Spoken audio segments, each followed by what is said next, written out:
Hi everyone, this is the 5th weekly update to Citybound. I'm Ansem Eikhoff, the developer, and today for the first time I have the opportunity to both show you what I've been doing and to commentate it, which I hope you will enjoy. 2 weeks ago I showed you my first iteration for the user interface of zoning, where instead of laying out zones on a grid or connected to roads, you would just paint them with a brush, which is very intuitive, but as many of you said, too imprecise for many situations. I have some ideas on how to fix that, but before I implement those, I first wanted to do something else, and that is to connect the zoning system with the procedural building system.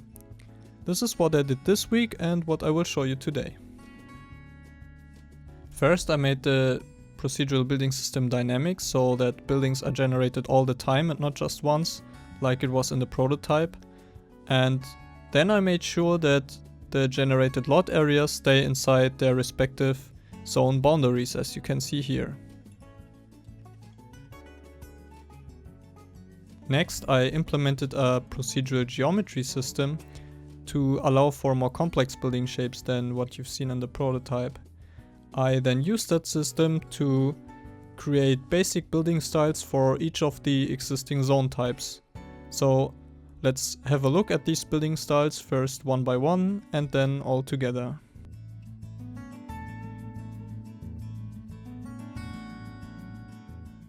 Residential buildings have up to 3 floors, they have a gabled roof, and they are mostly located in the back of their lot area, so they have a small front garden.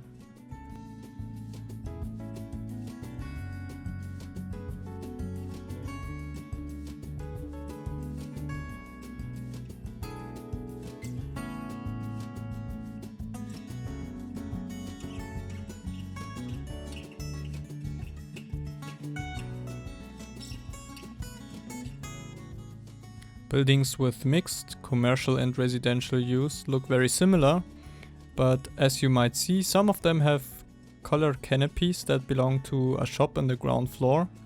Also, they are mostly situated closer to the road and have a small backyard, but some of them instead have a small parking area in front of them.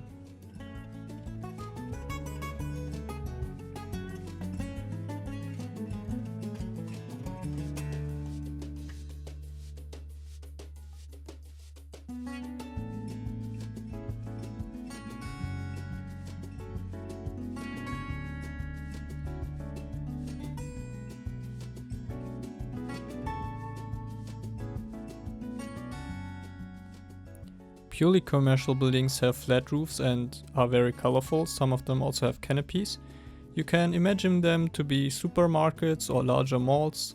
Others could just be office buildings.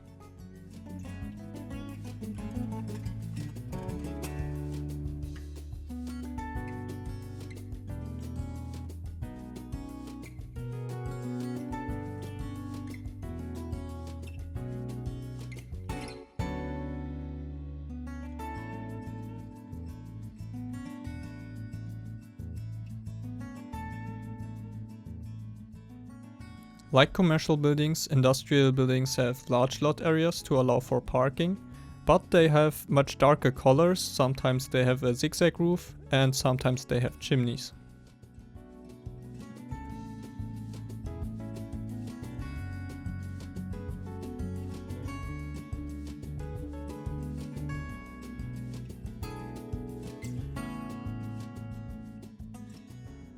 The agricultural zone has the largest lot areas to represent different types of fields. Some of the fields have farm buildings or silos on them.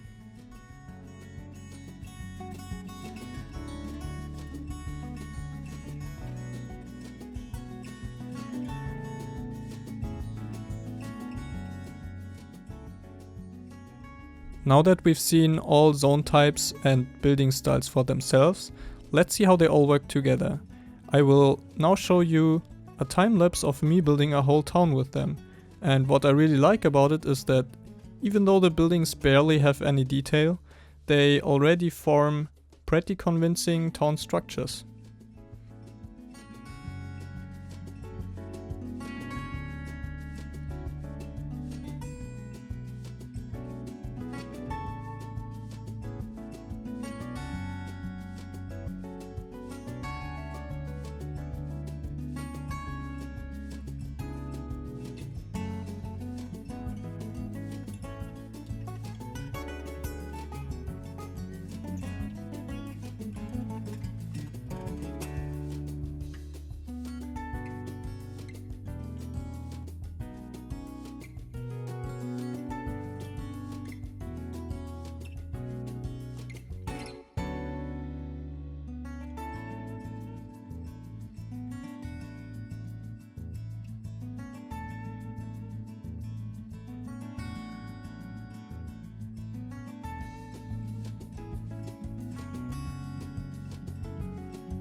And that's it for today.